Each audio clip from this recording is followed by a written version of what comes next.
de Gérard De Graaf, la voix de l'Union européenne, d'un homme qui s'élève contre les big tech.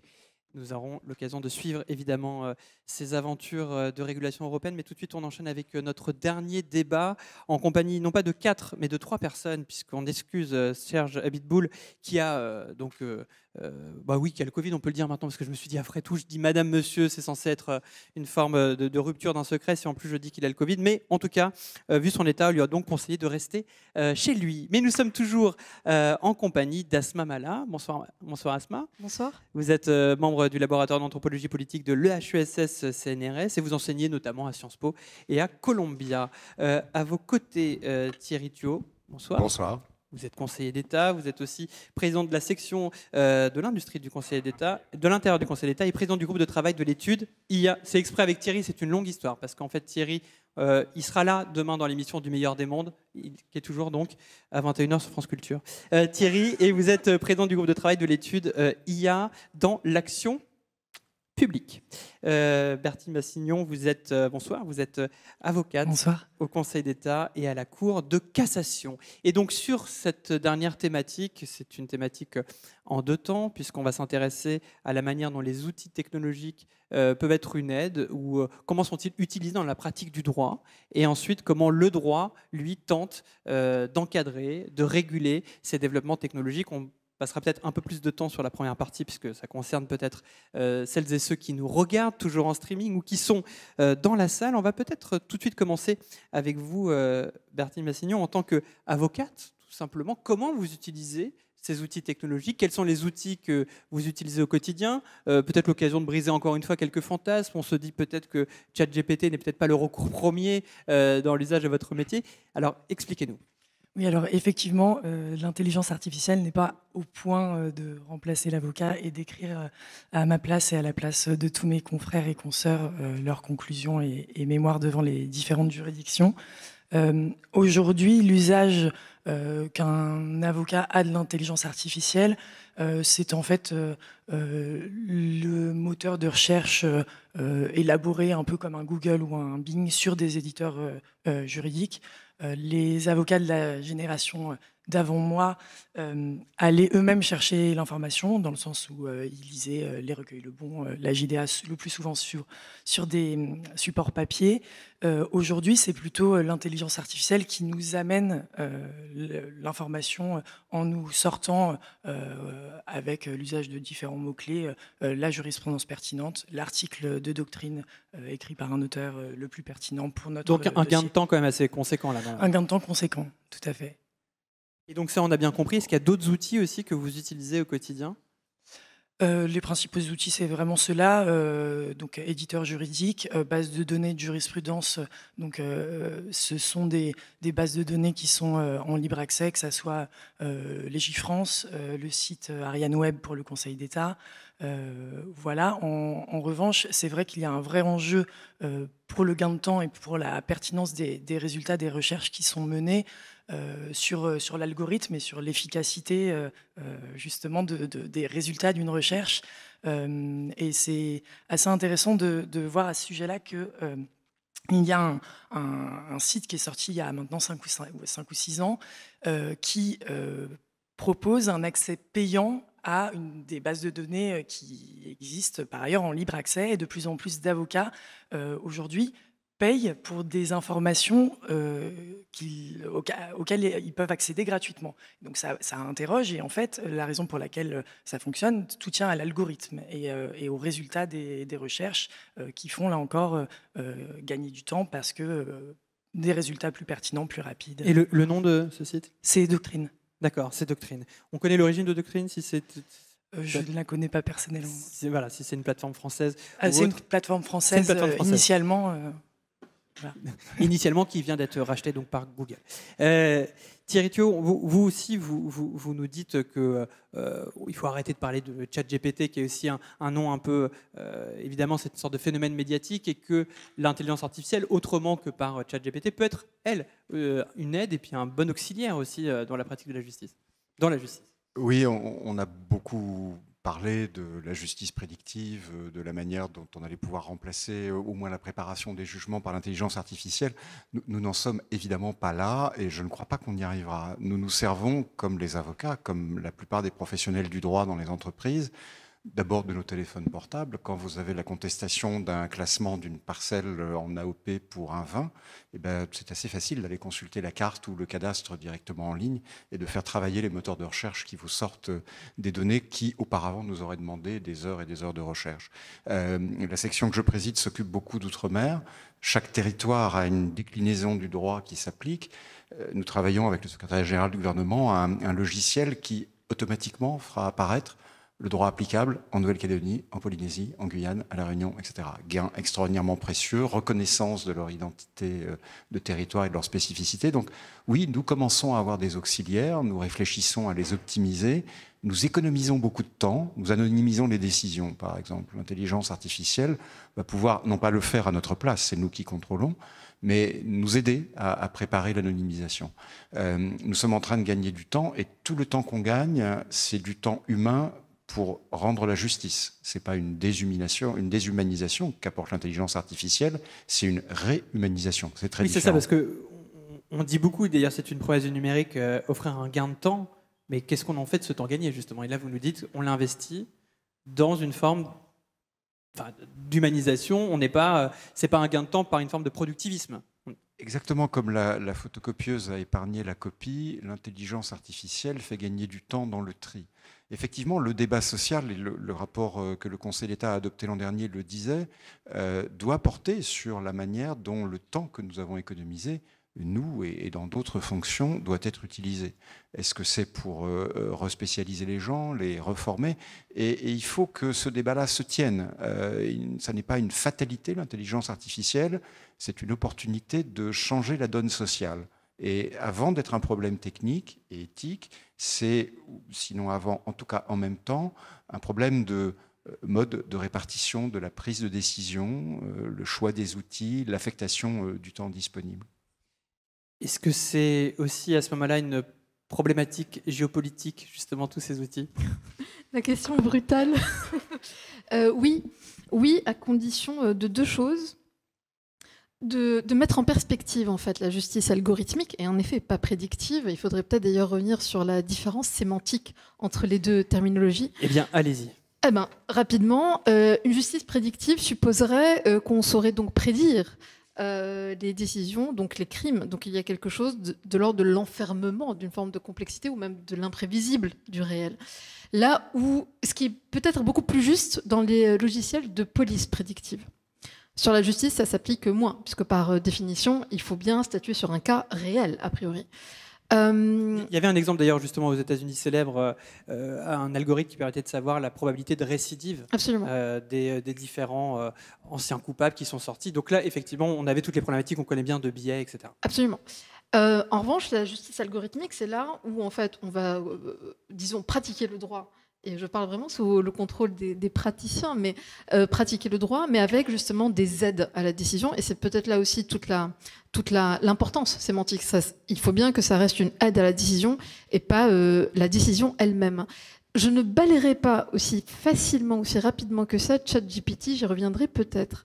Parce qu'en réalité, je suis un certain nombre de comptes, d'ailleurs que je vous recommande absolument de suivre, et moi qui m'inspire beaucoup sur le croisement droit et intelligence artificielle, qui sont ceux de Pascal Alix et de Yannick Ménesseur, qui travaillent énormément sur ces questions-là, qui sont un peu à la pointe.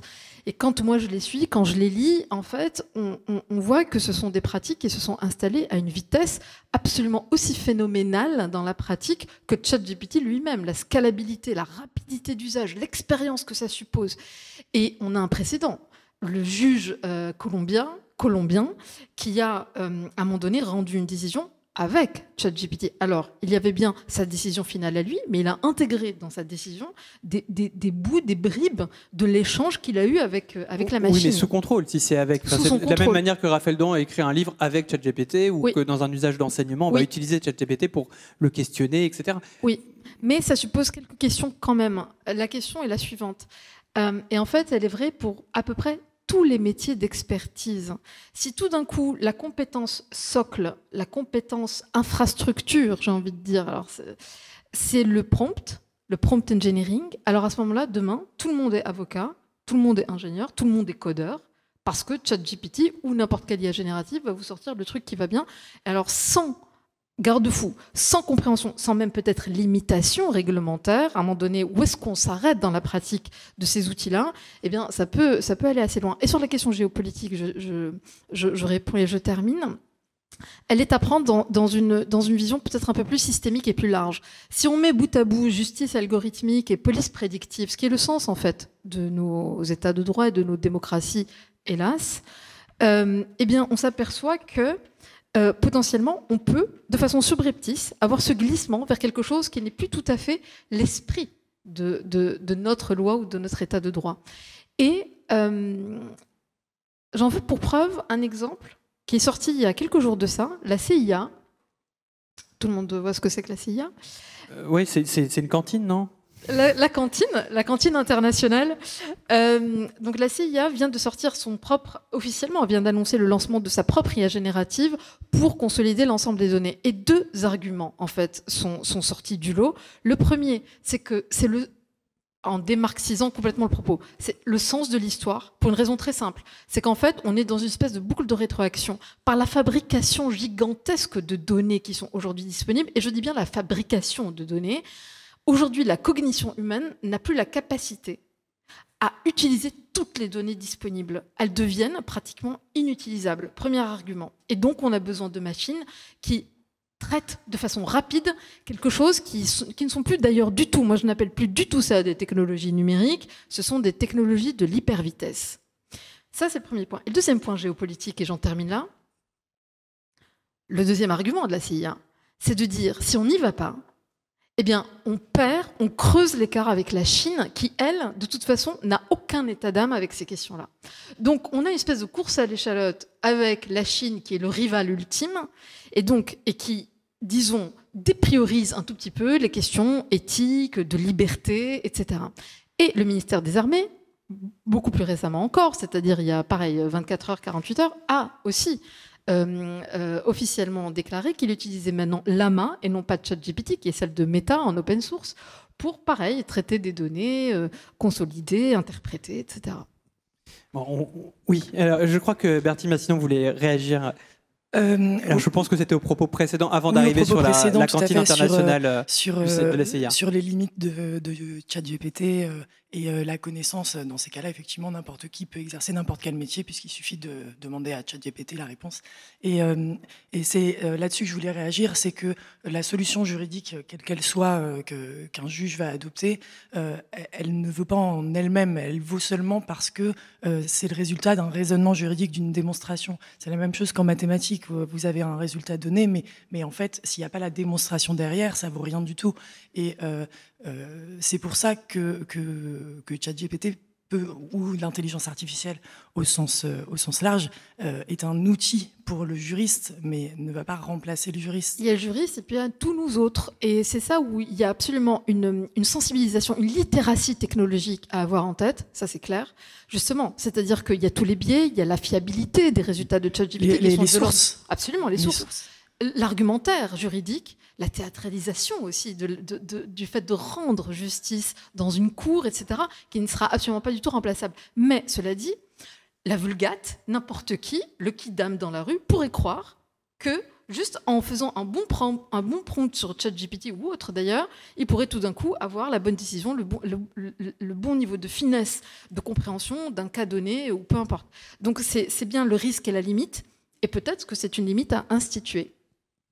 Thierry Thuot. Indéniablement, mais je voudrais rappeler que rendre la justice, ce n'est pas une activité banale, c'est quelque chose d'extrêmement solennel. Nos décisions commencent par « au nom du peuple français ». Et nous sommes très conscients que ce n'est pas une activité mathématisable, mécanisable et qu'on peut exercer au mieux de notre confort en se disant « tiens, sur cette affaire-là, au lieu de réfléchir ou de débattre ou d'écouter les avocats et les parties, je vais demander à ChatGPT de me trouver un raccourci ». Pas du tout. Nous sommes dans un état de scrupule et d'exigence éthique quand nous nous approchons d'un dossier, parce que nous savons que nous manions une prérogative qu'on nous a donnée, dont nous ne sommes que les dépositaires transitoires, Et nous savons que nous intervenons dans les vies, sur le sort des gens, avec beaucoup de gravité. Il n'y a pas de petites affaires pour nous. Nous n'allons pas confier, au nom du peuple français, la justice, l'application de la loi à des auxiliaires dont nous ne serions pas sûrs. Nous faisons prêter serment aux experts, nous vérifions nos traducteurs. Nos avocats sont formés, appartiennent à un ordre, une discipline et une éthique. La justice, ce n'est pas une science mécanique, c'est un artisanat. C'est d'abord le concours d'expertise, de compétences, la possibilité pour chacun d'accéder au juge et pour le juge, la nécessité de tenir un discours qui reste contestable et qui doit être acceptable. Ça ne pourra jamais, mais vraiment jamais, parce que c'est une question de fondement même démocratique de la manière de rendre la justice, être confié à un tiers mécanisé. Alors évidemment, la société devient mécanisée, les données le sont. Quand nous avons des dossiers fiscaux qui font 1 mètre cube avec des écritures chiffrées, l'intelligence artificielle va nous aider à comprendre. La nôtre, celle que nous choisirons, celle que nous certifierons, celle que nous élaborerons avec nos données. Le vrai danger, il est là. Et avant les limites juridiques, il faudra qu'on en pose. Mon ami Pascal Fongeber a parlé tout à l'heure du règlement IA, ça fait partie des perspectives. Mais la toute première des limites, c'est la vertu, c'est l'éthique, c'est l'exigence que la République met dans ceux qui la servent de ne pas dépasser les bornes. Et c'est parce que nous n'accepterons pas n'importe quel outil pour faire n'importe quoi qu'on pourra continuer à garder confiance dans la manière dont nous rendons la justice. À ce moment-là, et peut-être justement sur l'éthique de l'outil, oui, c'est intéressant. Mais je souscris mais à 1000% et j'y crois et j'adorerais. Mais il n'y a pas de mais, il y a un principe aussi il y a le principe de la vertu et puis il y a le principe de la réalité, c'est peut-être Kant. Mais et en réalité, on a aujourd'hui une justice comme une police d'ailleurs exsangue. Et tout d'un coup, on pourrait avoir la tentation de ça. Parce que pour qu'il y ait une justice d'hommes, il faut donc qu'il y ait des hommes. Attendez, de quoi vous parlez? Parce qu'il faut... Eh bien, si on dit, et moi je souscris à 3000%, et c'est ce qu'il faut défendre comme principe, ce sont des outils qui sont des auxiliaires dans une limite donnée, parce qu'à la fin des fins, la décision est humaine dans toute sa complexité, selon un code déontologique, selon des valeurs, la vertu, évidemment. Sauf qu'en réalité, aujourd'hui, dans la justice, les juges dans les cours, la police de la même façon, donc sur des choses qui sont extrêmement... qui tiennent de l'ordre de... effectivement, des piliers de la démocratie et de l'état de droit, eh bien on a un problème. On a un problème de compétences, on a un problème de recrutement, on a un problème de conditions de travail, on a un problème de cas qui s'amassent. Et tout d'un coup, on pourrait avoir la tentation de déléguer beaucoup plus vite, avec moins d'attention et de vigilance, vers un outil qui irait, lui, très très vite, parce que tout simplement, on n'a plus le temps, on n'a plus les moyens, on n'a plus les hommes pour rendre cette justice-là. Il n'y a pas de justice sans la structure de pouvoir qui va avec, on est bien d'accord. Thierry Thuot. Vous avez raison, mais alors d'abord, la justice administrative n'est pas dans cet état-là. Je vous assure qu'elle est dans un état de santé éclatant et n'a nullement la tentation de recourir à des auxiliaires. Et je ne crois pas que nos camarades du corps judiciaire soient non plus dans une situation aussi dangereuse. Et les lois que nous avons examinées ici, que le Parlement est en train de débattre, qui vont renforcer considérablement les effectifs, permettront de sortir de la crise. Je n'ai entendu personne, ni dans le corps judiciaire, ni dans les gouvernements successifs, suggérer qu'on remplace les magistrats par des robots ou les policiers par des forces d'intelligence artificielle. C'est pas ce que je dis non plus. Cette tentation-là, si elle existait, c'est évidemment la régulation et la manière dont les institutions gèrent ce genre de pouvoir qui devrait l'arrêter. Et il faudra qu'on en parle. La régulation devient une urgence absolue. Nous ne pouvons pas laisser l'intelligence artificielle dépasser la norme. Quand nous avons rédigé le rapport du Conseil d'État sur l'intelligence artificielle, nous n'avons pas parlé d'intelligence générative parce que la question ne se posait pas il y a un an. Oui. Il n'y en a pas un mot dans le règlement IA tel qu'il existe aujourd'hui. Alors, cela dit, peut-être que ChatGPT, c'est comme le métavers, une action de communication qui aura un succès inégal. On verra, on fait le débat dans un an, François, si vous voulez. Sans doute, pour analyser ces questions-là au quotidien, on sait très bien qu'il y a des phénomènes qui vont et qui s'éteignent, mais parfois qui sont juste réintégrés dans un autre système ailleurs. Et je pense que le métavers il est à peine né, mais il n'est pas forcément mort pour autant. Et c'est encore, et pourra renaître d'une autre façon. Mais pour aussi réguler le temps de parole, Bertine Massignon, vous vouliez intervenir. Oui, je voulais simplement simplement rebondir sur ce que vous disiez, sur le fait que les magistrats pourraient avoir la tentation de se reposer entièrement sur l'intelligence artificielle. Je pense surtout que ce n'est pas possible. Ce n'est pas possible parce que le droit n'est pas figé, c'est une matière qui bouge, qui est en évolution permanente. Et est-ce que... alors, demain, je ne sais pas, mais est-ce que l'intelligence artificielle peut pressentir un revirement de jurisprudence ou est-ce qu'elle va se contenter de constater que, après tout, la solution qui est retenue, c'est celle-ci et donc il n'y a plus besoin de la questionner. Le droit est mouvant et le rôle des juristes, que ce soit les magistrats ou les avocats, c'est sans cesse de questionner, en tout cas de ne pas s'abstenir de re-questionner certains principes sur la base de principes qui existent depuis des décennies. On les interprète pas de la même manière aujourd'hui qu'il y a 20 ans.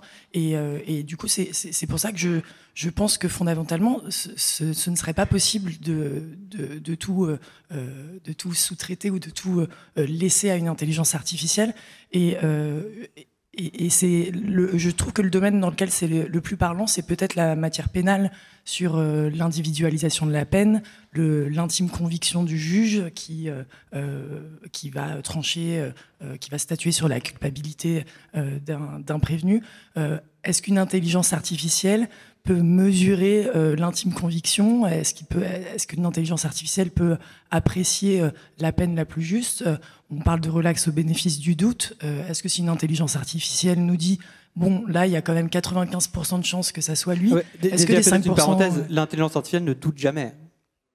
ChatGPT ne doute jamais. Mais c'est peut-être ça, c'est aussi peut-être un problème qui fait que le vous avez remarqué, juge... vous posez n'importe quelle question à ChatGPT, vous aurez une réponse.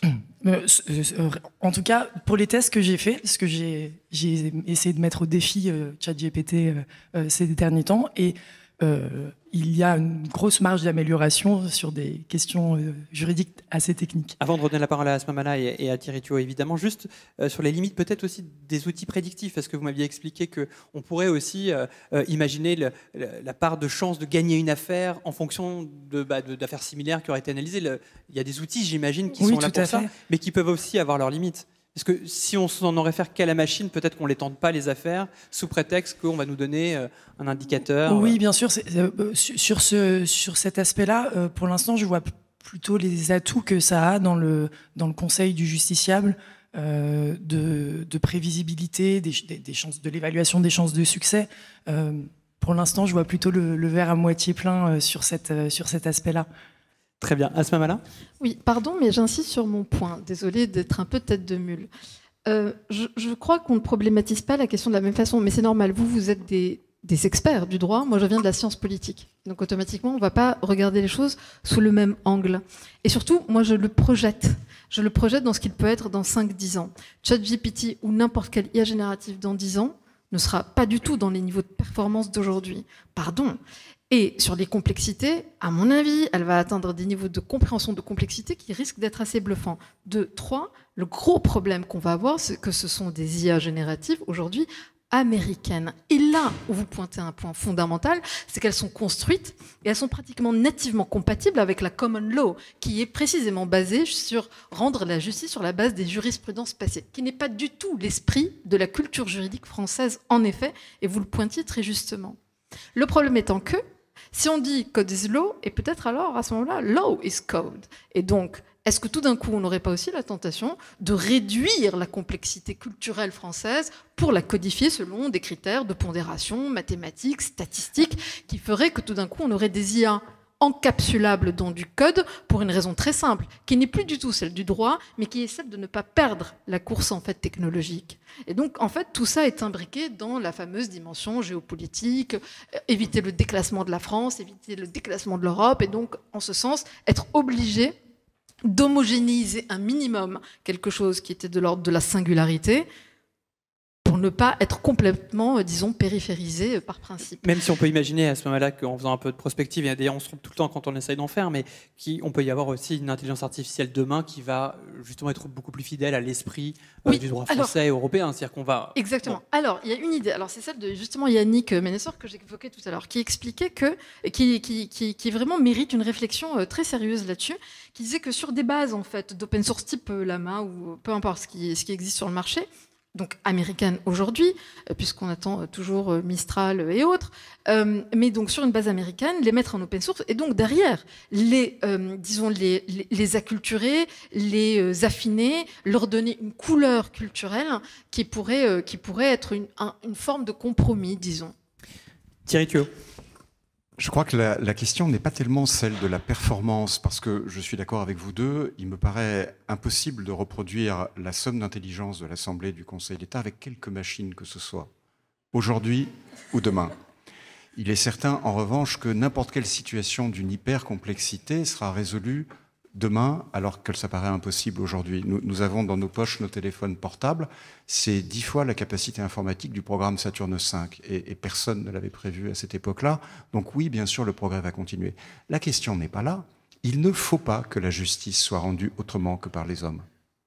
C'est ça. Et les femmes, vous avez dit, Thierry. Bien entendu, mais là, c'était les hommes de façon générique, comme on le dit pour l'intelligence artificielle, par l'homme avec un grand H, par l'humain. L'humanité de la justice, c'est sa fragilité, ce sont ses erreurs, mais c'est au cœur de cela la dignité de l'homme et la manière de conduire les institutions comme mode de régulation de la société. Nous n'abandonnerons pas ça. La question n'est pas de savoir si on peut domestiquer un peu mieux l'intelligence, la contrôler, la franciser. Oui, il faudra le faire pour les auxiliaires. Et les auxiliaires que nous allons bâtir, nous les bâtirons avec nos données, nos méthodes d'apprentissage, en contrôlant les fournisseurs. Tout le contrôle éthique de la chaîne d'approvisionnement est central. Mais nous affirmerons la solution française, donc la solution européenne, et nous l'imposerons au monde parce que nous l'avons imposé avec le RGPD. Nous continuerons à le faire pour l'intelligence artificielle. Regardez quand même, c'est assez extraordinaire. C'est optimiste quand même, Thierry. Non, Oui, c'est d'un réalisme total. Nous n'avons pas la Silicon Valley, mais nous avons le RGPD. Il n'y a pas un entrepreneur américain qui soit capable de vendre ses services sans se soumettre à nos règles. Et ça, on ne le dit pas assez. L'impérialisme normatif européen fonctionne. Ce n'était pas le but. On ne pensait pas qu'on allait y arriver. Je ne le dirai pas encore tout à fait pour la Chine, mais pour les États-Unis, l'Amérique du Sud et l'Afrique, c'est gagné. Et c'est ça la partie que nous devons jouer aujourd'hui. C'est arriver au plan mondial à montrer que le standard européen d'humanisme et de maîtrise dans l'intelligence artificielle, ça peut devenir le standard mondial. C'est pas optimiste, c'est ambitieux, mais c'est fier et c'est donc français. Et ce sont des Français qui applaudissent à ce moment-là. Évidemment, je tique. Et je ne peux que tiquer. Alors oui, la France est une... Alors je ne parlerai évidemment pas d'impérialisme, puisque aujourd'hui, il faudrait me dire où est-ce qu'elle a exporté de façon efficace ces réglementations successives en paquet. Et pourquoi pas. Mais en fait, c'est la réponse qu'on a trouvée, non pas par amour ou que par amour et passion de la norme, certes elle existe en France, mais par retard technologique surtout. C'est-à-dire que parce qu'on n'avait pas ces outils-là, parce qu'on n'a toujours pas ces outils-là, parce qu'on n'a toujours pas ces acteurs-là, qu'on a trouvé une réponse qui est une condition nécessaire, certes, mais pas suffisante, qui est ce que j'appelle moi la souveraineté normative défensive. Quand on est dans une forme d'impérialisme, on a quelque chose de l'ordre de la conquête, ce qui n'est pas du tout le cas de l'Europe. L'Europe tente de défendre ses frontières et ses valeurs par la norme. Il lui manque le pilier proactif, qui est le pilier techno-industriel et qui manque absolument cruellement. Ou alors, dites-moi quelles sont les solutions françaises qui se sont exportées partout dans le monde, concurrençant Twitter, ChatGPT, Google, etc. Bon. Alors peut-être parenthèse et puis après je laisse. Et dernière chose sur l'IA. Quand ChatGPT est sorti aux États-Unis, la France l'Europe a très vite, à juste titre d'ailleurs, mis à jour son AI Act avec les IA génératives, et on pourra peut-être y revenir. La réponse américaine n'a pas du tout été celle-là, pardon. Elle a été de convoquer Altman, Musk et toute la clique à prendre le thé à la Maison Blanche par Kamala Harris pour leur dire, les gars, faites juste un tout petit peu attention au security by design. On va donner 100 millions au secteur public pour qu'il n'y ait pas un décrochage total. Et puis, ciao, bonsoir. Pour une raison très simple, c'est qu'en bridant l'innovation, eux se tirent une balle dans le pied dans leur rivalité de puissance avec la Chine. Donc, on n'est pas du tout sur les mêmes considérations, pardon. Alors là, on est parti assez loin, finalement, quand même, il faut bien le dire, dans ce débat, ce qui est donc complexe d'arriver à atterrir, comme dirait Bruno Latour, mais je vais tenter de le faire. Juste parenthèse quand même sur l'Europe, pour essayer de trouver un point médian, quand même. on peut tout de même considérer que l'Europe, à un moment donné, s'est considérée comme un marché européen, et ça a été sa puissance de dire à ces GAFAM, et je crois que c'est un fait de dire que dans tous les GAFAM dont on cite l'acronyme à chaque seconde, ce sont que des entreprises américaines, ce qui veut bien dire qu'il y a un impérialisme, ou du moins il y a une domination des entreprises américaines sur le monde des big tech. Ça, c'est une évidence. Et l'Europe, c'est vrai, à défaut d'avoir tout de même un champion européen qui va pouvoir concurrencer à la hauteur d'un GAFAM, pour pouvoir s'introduire avec une petite lettre dans ce GAFAM, a décidé de dire, voilà, on est un marché, et ce marché, vous en avez besoin, et pour en avoir besoin et pour rentrer, on va imposer des règles. Et avec ces règles-là, c'est ce qui fait comme une puissance. Mais je comprends ce que dit Asma quand elle parle de puissance défensive, ou du moins, on pourrait l'appeler autrement, si on ne veut pas employer le terme de défense qui peut être connoté négativement, mais de dire, voilà, tu veux rentrer chez nous, il va falloir maintenant que tu appliques des règles auxquelles on croit parce qu'on a une éthique. Et c'est une excellente, d'ailleurs dans l'esprit, moi je suis très très fan de ce texte-là, parce qu'il territorialise justement des big tech extra-communautaires. Mais Asma, pour aller dans l'autre sens, on peut quand même considérer que le RGPD, même si il a, comme tout texte, des trous dans la raquette, on va reprendre ce terme, mais néanmoins est un texte de protection, est un texte qui est reconnu à l'international. Reconnu, absolument. Voilà. Mais pratiqué où ailleurs, exactement, à part peut-être un tout petit peu dans l'esprit en Californie? Non, par la totalité des entreprises qui essayent de vendre des services en Europe. Et pas seulement en Europe. Enfin, quand le RGPD est rentré en vigueur, l'Angleterre était déjà sortie. Elle a doublé les effectifs de son régulateur pour pouvoir le mettre en œuvre. Ça dit quelque chose sur la capacité à continuer à faire du service en numérique autrement qu'en se soumettant au RGPD. C'est aujourd'hui impossible. Vous parlez de la puissance industrielle et commerciale. Je ne vais pas vous dire que celle de l'Europe est plus importante. Elle est effectivement dérisoire. Ce n'est pas le cas de notre recherche. Et moi, je vous parle d'une autre puissance, qui est la puissance de celui qui nomme et qui définit les concepts. Et celle-là, c'est nous qui l'exerçons. Il ne faut pas qu'on lâche cet avantage-là. Nous l'avons fait pour la propriété intellectuelle, littéraire et artistique, les droits équivalents, le contrôle du droit de copie. Nous avons inventé des concepts. D'abord en France, on les a généralisés en Europe. Ce dont je parle, ce n'est pas du numérique et de l'argent qu'on fait avec, c'est du L dans le cycle CNIL, c'est la liberté. Et nous, notre approche européenne, elle n'est pas dans un marché, même si c'est le fondement théorique, juridique, on s'en fiche un peu. Dans un marché, voilà les règles qui vont s'appliquer. C'est dans le système européen, la protection de la personne, la liberté, la protection de la propriété privée, de la vie familiale, des données personnelles, c'est le point d'entrée. Et là-dessus, nous avons les moyens, les capacités, parce que nous avons une recherche de pointe, à peu près au même niveau que les États-Unis. Quand on additionne les capacités françaises, Prairie, les LabEx de Sorbonne Université, ce qu'on fait en Allemagne, nous sommes au même niveau. Alors peut-être qu'on n'a pas encore ou plus la puissance industrielle. Je ne crois pas que ce soit ça le plus important aujourd'hui pour le citoyen de base. Peu importe d'où viennent les produits, si nous arrivons à maîtriser les règles. J'anticipe déjà la phrase d'Asma Allah sans doute qui va dire que les chercheurs sont certes nombreux en France, mais nombreux aussi à en partir, peut-être. Mais tout aussi nombreux aux États-Unis. Et aujourd'hui, ChatGPT, ce sont d'abord des normes américaines et des visions américaines, et non seulement américaines, mais en plus, c'est une idéologie qui est privatisée par des gens qui ont des pensées et des corpus idéologiques extrêmement forts, et qui ne sont plus du tout de l'ordre de la science-fiction, parce qu'en fait, ces gens-là ont des milliards à disposition. Altman, Musk, la guerre des IA, pardon. Que Musk ait une pensée est quand même une exagération de séance. Musk a absolument une pensée, oui, je suis désolée. Mais c'est justement l'enjeu de... Et c'est tout le problème. Et c'est tout le problème. Bertine Massignon. Oui, c'est justement l'enjeu de la loi qui est discutée au Parlement européen. C'est justement de contrer ce mouvement-là et de mettre la patte européenne avec l'aspect protection des données, notamment sur la gestion de l'intelligence artificielle. Voilà, la patte européenne qui est donc en cours. On n'aura pas eu le temps d'aborder, parce que le temps nous est déjà compté. On est parti, comme je l'ai dit, assez loin, mais du moins ça a été un débat vif qui, j'espère, vous aura intéressé ici dans la salle. Je peux peut-être aller demander une dernière question, comme je suis à peu près sûr de la réponse. Ça va me faire gagner du temps. Une question dans la salle. Ah, monsieur, ben voilà, mais il faut provoquer les gens. Il faut les stimuler. Sinon, il ne se passe rien. Monsieur, allez-y.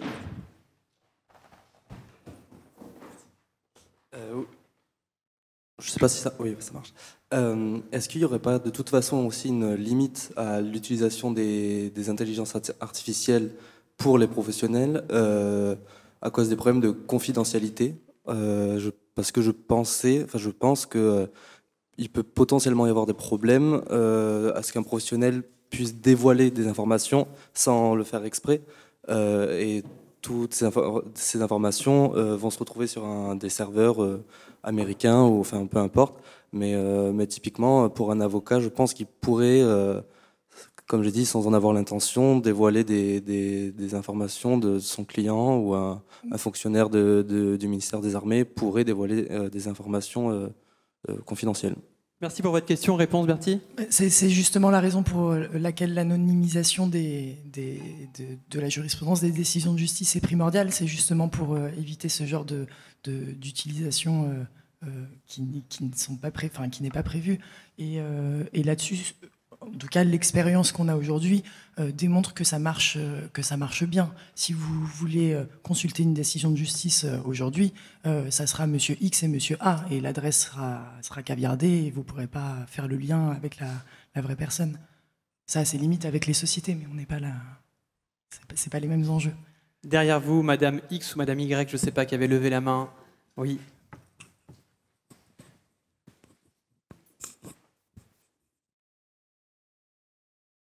Bonsoir, moi je me questionne sur la place du droit du numérique dans la hiérarchie des normes. C'est peut-être une question un peu naïve, mais le droit du numérique est inspiré de droits de liberté qui sont issus de la Déclaration des droits de l'homme et donc qui ont une interprétation très constructive du juge. Est-ce qu'on ne pourrait pas avoir un intérêt à re-questionner le constituant pour que ces droits soient replacés justement dans le bloc de constitutionnalité et une actualité plus accrue? Thierry Thuot. Alors, ils sont déjà assez hauts, ces droits du numérique, dans le bloc de conventionnalité, puisqu'il y a des protocoles annexes à la Convention européenne des droits de l'homme, il y a les textes européens qui se superposent. On peut poser la question de la constitutionnalité le moment où nous aurons le sentiment que l'exploitation de la richesse extraordinaire du bloc de constitutionnalité ne permet plus d'inventer de nouvelles pépites en matière de numérique ou ailleurs. Alors, on a tous entendu ce matin le président de la République annoncer 5 révisions constitutionnelles, si j'ai bien compté. Peut-être qu'il y en aura une 6e sur le numérique, pourquoi pas. Il faut approcher d'une main très tremblante des normes constitutionnelles, parce que arriver à écrire aussi bien que les hommes naissent et demeurent libres et égaux en droit, et que ça marche encore 250 ans après, c'est pas complètement évident. Mais pourquoi pas, le jour où on aura solidifié quelque chose. Moi, je crois que l'affirmation de l'identité numérique de tout être humain sur Terre et de son caractère inviolable et définitif, le fait que certaines choses ne sont pas appropriables, l'exigence de dignité, l'exigence d'humanité dans le maniement des outils, on peut sans doute aujourd'hui les ancrer dans les principes qui existent. Peut-être gagnerait-on à les prolonger, et peut-être d'abord, avant tout, sur une base universelle et pas seulement constitutionnelle. Mais ça n'est qu'une idée personnelle. Y a-t-il... Oui. Vous vous réveillez à la fin, c'est sympa. Bonsoir. Je voulais avoir votre sentiment sur l'open data des décisions de justice. Donc c'est ce mouvement qui consiste à donner toutes les décisions de justice accessibles à tous, quelle que soit la juridiction qui les a rendues. Est-ce que vous trouvez que c'est une bonne chose parce que ça nourrit les intelligences artificielles et donc ça leur permet peut-être de faire de la meilleure justice prédictive? Ou est-ce qu'au contraire c'est du bruit et que ça complexifie, ça rend plus confus la norme? Écoutez, si c'est rentable, quelqu'un le fera. Aujourd'hui, ça ne l'est pas, donc ça n'est pas exploité. La transparence, pour nous, quand je dis nous, c'est nous fonctionnaires, nous agents de l'État, juges, magistrats, c'est une condition de notre fonctionnement. Nous sommes des générations maintenant à n'avoir connu que la transparence. Que tout le monde puisse lire n'importe quelle décision, c'est en soi un élément positif. L'usage qu'on en fait, c'est une autre question. Je ne crois pas aujourd'hui que quiconque se soit déjà amusé à essayer de prédire si le tribunal administratif de Melun était plus favorable que celui de Versailles en matière de fiscalité, parce qu'en réalité, c'est pratiquement impossible et indéterminable. Il n'y a pas assez, c'était dit tout à l'heure très bien, de scientificité dans notre activité. Elle n'est pas assez mécanique, elle n'est pas mathématisable, elle n'est pas réductible à des équations. Et du coup, on aura peut-être quelques données pour montrer que tel accident opératoire est indemnisé dans une fourchette. On s'en sert nous-mêmes pour ne pas faire d'erreur dans la continuité de notre activité. Ça n'ira sans doute pas plus loin. Donc, on ne renoncera pas à la transparence parce qu'elle risquerait d'être mal exploitée par quelques aigrefins. Je pense qu'il y a un avantage à l'open data sur l'harmonisation des décisions de justice et notamment l'harmonisation entre les juridictions régionales pour éviter qu'il y ait justement des divergences et qui aboutissent in fine à une inégalité selon que le justiciable ait porté son contentieux à Marseille ou à Lille. Donc sur l'harmonisation, à la fois au sein des juridictions régionales, mais aussi entre les deux ordres de juridiction, entre l'ordre judiciaire et l'ordre administratif. Il y a certains contentieux que les juridictions administratives et les juridictions judiciaires traitent en parallèle. Je pense par exemple à la responsabilité hospitalière selon que le préjudice ait été provoqué par un hôpital public ou par une clinique privée. Et il y a quand même aujourd'hui encore des divergences assez notables sur l'indemnisation des préjudices. Et peut-être que l'open data permettra d'harmoniser, d'aider à cette harmonisation. Merci, madame, pour votre question. Une dernière Oui, Guillaume. Monsieur Thuot, vous avez évoqué en début de débat le gain de temps que va permettre l'intelligence artificielle et donc avoir plus de temps pour rendre justice. Pourtant, ça fait des décennies qu'on nous promet du gain de temps à chaque innovation technologique. Pourquoi celle-ci nous en offrirait plus ? Parce qu'elle a des capacités qui sont très supérieures aux autres. On a fait, moi ça fait presque 40 ans maintenant que je travaille dans cette maison, j'ai commencé comme tout le monde par photocopier des petits bouts d'extrait du recueil Le Bon et le recopier à la main. La photocopieuse avait déjà sans doute fait un gain de temps important. Quand on est passé au traitement de texte, gain encore plus important. Et à chaque fois, c'est pas tout à fait la loi de Moore, je l'ai pas quantifié, mais l'accélération est assez phénoménale. Elle se lie d'ailleurs dans notre activité. Je suis rentré dans une maison où l'urgence c'était à 1 an et la décision de fond à 5 ans. Aujourd'hui, l'urgence c'est à 2 jours et la décision de fond c'est toujours moins d'1 année. Et nous rendons avec un effectif qui s'est réduit à peu près 3 fois plus de décisions que quand je suis arrivé. C'est ça le gain de productivité. C'est pas une justice, je crois, de moins bonne qualité, mais des juges plus présents face à la valeur ajoutée intellectuelle, humaine qui est la leur, individuellement et collégialement. On n'a peut-être pas assez parlé dans notre débat de ce concert de volonté et d'opinion qu'est la fabrication d'un jugement. Les avocats, les parties, les experts, les auxiliaires de justice, et puis les juges dans leur collégialité, fabriquent quelque chose ensemble. Cette interaction humaine-là, alors là, pour le coup, elle est totalement en dehors de la sphère de l'intelligence artificielle. D'ailleurs, si ce débat avait été tenu entre 3 intelligences artificielles, vous ne seriez pas venus. Alors, on dit que parfois que l'intelligence artificielle permet des gains de temps. Moi, j'en ai plutôt perdu du temps, puisque j'ai 10 minutes de débat sur cette soirée. Mais tout de même, Asma Mala, vous souhaitez réagir donc rapidement pour m'éviter une sanction. Vraiment 2 mots. La première, vraiment ce que ça m'inspire en écoutant vos réponses, c'est que je crois que quand on construit ces outils-là, peu importe comment on les nomme, il ne faudrait pas les déléguer exclusivement aux data scientists en réalité. Et c'est ce que ça peut-être aussi un peu le sens de votre propos, c'est que les juristes, les avocats, les experts du droit participent à la construction du socle technologique, ce qui suppose donc une littératie, leur formation, leur compréhension de ces outils-là. Et ça, c'est un vrai challenge à venir et qu'il va falloir comprendre d'un point de vue politique. Et la deuxième chose, évidemment, la liberté. Évidemment, 1000 fois. Mais peut-être qu'on pourrait donc inventer de nouvelles libertés qui n'existent pas et qu'on ne sait pas du tout aujourd'hui définir. Je pense à la liberté cognitive. Je pense au droit, comme le disait Mireille Delmas-Marty, non pas à l'autodétermination, mais à l'indétermination. Et ça, ce sont des réflexions gigantesques, vertigineuses qu'on va devoir ouvrir. Totalement d'accord, la fabrique de la liberté, c'est ici. Absolument. Et la liberté, c'est aussi parfois savoir s'arrêter, car on peut être dans la liberté de l'indétermination et avoir un horaire déterminé que je respecte. Merci. Vos applaudissements pour cette dernière table ronde.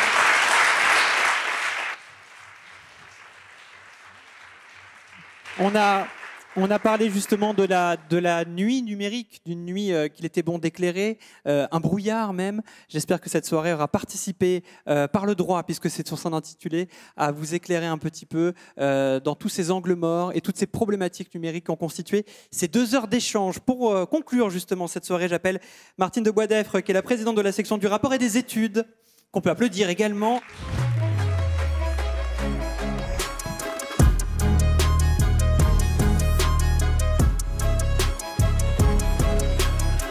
Cette deuxième nuit du droit au Conseil d'État s'achève donc. Je ne vais pas avoir la prétention de tirer des conclusions d'un débat passionnant à mes yeux et à mes oreilles, mais qui est allé très loin, effectivement, qui est parti des influenceurs, 150 000, nous a-t-on dit, seulement, pour déboucher sur des questions à la fois géostratégiques ou géopolitiques. Et j'ai retrouvé le talent d'Asma Mala sur la question, mais aussi des questions de philosophie et d'éthique. Je voudrais simplement souligner 4 points cardinaux, si j'ose dire. Tout d'abord, si nous avons pu partager cette nuit, établir un lien avec vous, cher public qui nous regardez de loin, c'est notamment au moyen de l'un de nos objets de réflexion de ce soir, les réseaux sociaux, mis en abîme de leur utilité et de leur utilisation. Nous avons également voulu, ce soir, tirer le fil, cela a été dit par le vice-président au début, de 2 études donc, que nous avons réalisées en 2022, l'une sur les réseaux sociaux et l'autre sur l'intelligence artificielle. Je signale que vous pouvez consulter ces études sur le site du Conseil d'État. J'espère qu'elles vous intéresseront. Mais j'ai eu l'impression que Jean Massier l'avait déjà fait, car nous ne proposons pas tellement de nouvelles normes dans notre étude sur les réseaux sociaux. Nous en appelons effectivement à la responsabilisation et à l'autonomisation de l'usager, notamment du consommateur. Je vois que Jean Massier opine. Tirer le fil, démêler les fils, je crois que nous y sommes parvenus. Grâce à l'intelligence toute naturelle, car je ne saurais imaginer que vous vous êtes tous fait aider par ChatGPT, même si vous en avez beaucoup parlé. Donc, grâce à l'intelligence toute naturelle de notre animateur, François Saltiel, qui a su nous guider dans l'exploration des liaisons entre droit et numérique, grâce à celle, évidemment, de tous les intervenants qui nous ont éclairés sur les enjeux essentiels de ces relations. Et je voudrais, en votre nom et en notre nom à tous, les remercier vivement et chaleureusement. Merci.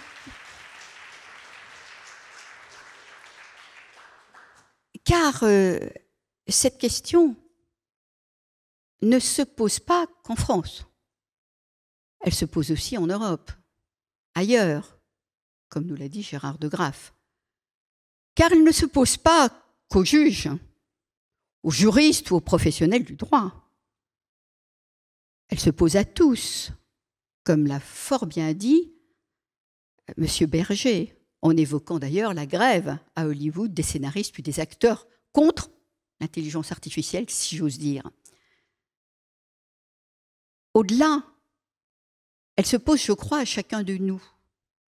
Et nous devons, je pense, l'avoir à l'esprit dans notre vie quotidienne, de plus en plus virtuelle et numérisée, afin d'utiliser ces outils qui améliorent la vie, qui renforcent les libertés, mais sans y laisser justement notre liberté, afin aussi de bénéficier des potentialités parfois vertigineuses de ces instruments. Et j'ai été très sensible à ce que nous a dit Nathan Devers sur le fait que, pour lui, l'intelligence artificielle devait être un stimulant encore de notre imagination, de notre créativité.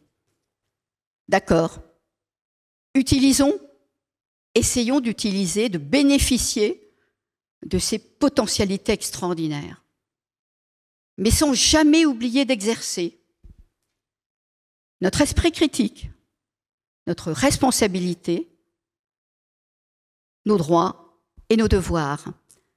Au revoir, bonne nuit et merci de nous avoir écoutés.